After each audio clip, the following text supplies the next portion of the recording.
Summer night. 3 hours since I smoked pot with a vaporizer on the covered porch. I know no one saw me. I don't know if they smelled me. It's the 4th of July 2017. Feels loud. I was having trouble telling what was and wasn't loud or noticeable. All I was doing was typing in my house with the breath on, listening. I heard the AC mostly. Quiet nights on Reno are usually very quiet.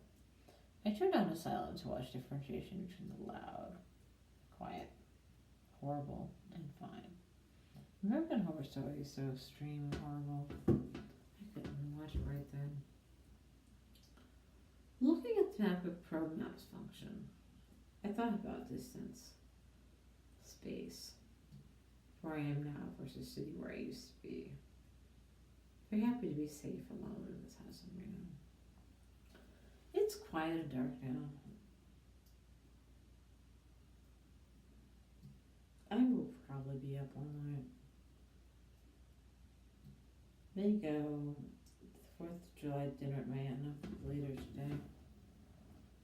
I think I'll hold off baking anything for that dinner. I've been baking it up. There is definitely such thing as too many hours spent weekend baking. Schizoid manic baking. That is how my serious mental is manifested lately. I baked a lot, stayed up for hours, then slept for many hours. I watched Asylum to comfort myself. There are a hell of a lot of things far worse than any psych ward I've ever been in.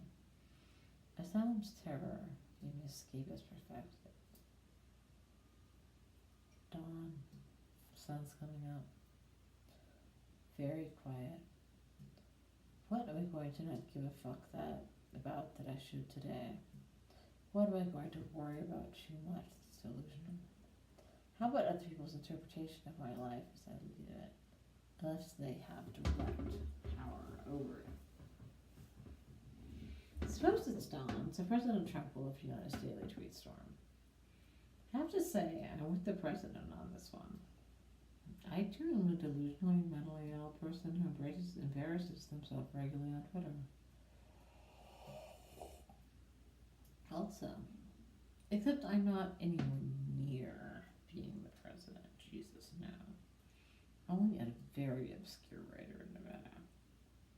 Antithetical to all the weeds than that. People tell me I'm a neoliberal shell. Hillary Clinton voter.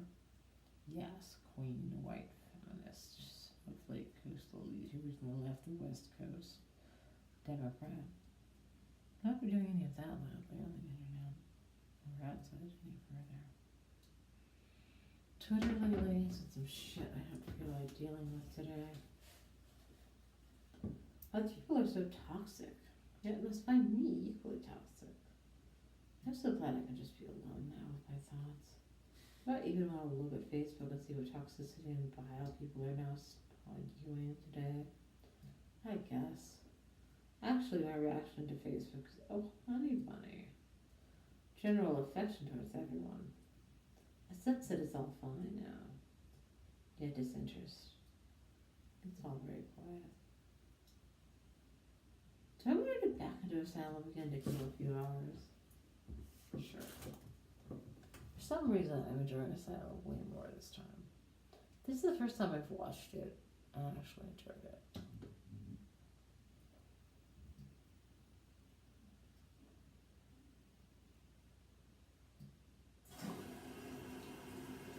I've had a lot of times when I watched it and was way too triggered.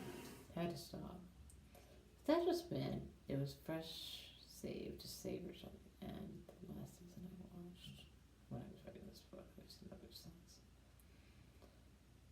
On the 4th of July 2017, fully clothed, ready to go for dinner in 11 hours, I decided the back blinds are open, so I should put a bra on. Well, this house was still full of surprises. Who knew the covered porch I wasn't using was actually the perfect weed smoking room? The morgue. any of that today. The next problem, after figuring out if adding weed was a problem to the neighbors in the law, was if it would fit in my budget so as to make less more. The less cannabis I consume, the less money I spend. So I'm so glad I never made it to Universal Studios when the American Horror Story and Halloween Horror Nights happened. I was out of Los Angeles by that time. In 2010 with Katie, I freaked out and had to be escorted out of Halloween Horror Nights. It was too scary.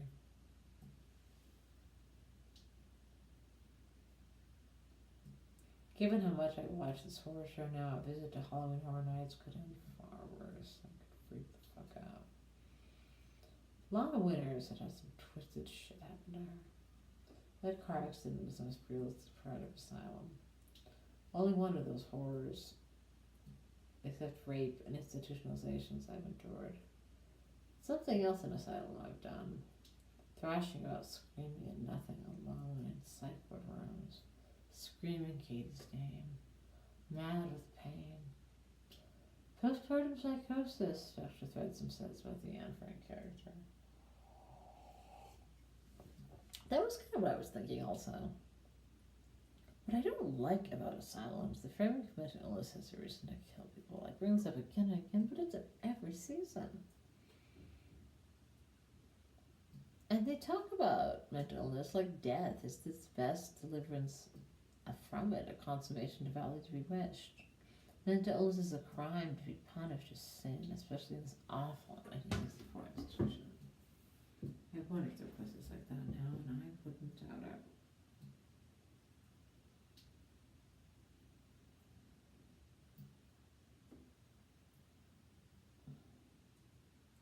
The voices in my head get loud sometimes, sure. But they never make me do violent things to myself or anyone else. They don't tell me what to do. They're not command hallucinations. I would never want to or be able to work around power tools. Like this guy who committed suicide with the bakery blade cutter because the voices in his head tell him to. It's not really how it works. I don't cut myself.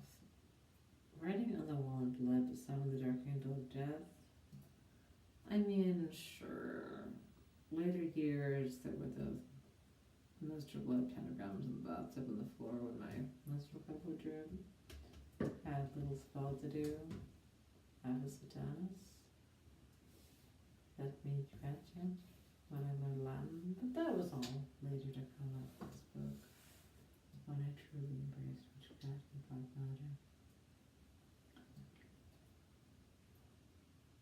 Not relevant now. But Scathach, the Angel of Death. That's her name. She comes when called.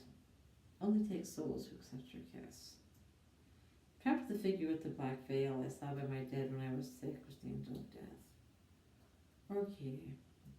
A combo I summoned. I wanted to die. The night I didn't accept your kiss.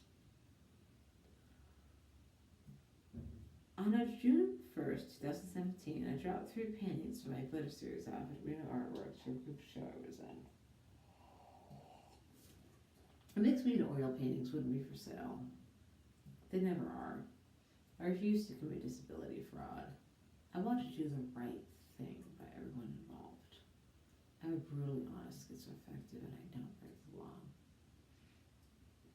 I'm so relieved I didn't go to the evening at Reno Artworks opening at the show. I just chilled at home, baked donishes, watched Asylum, and journaled on the split screen. I have a new appreciation for Asylum. It's the season I can relate to the most now. I've watched the least. So what good idea would watch it now?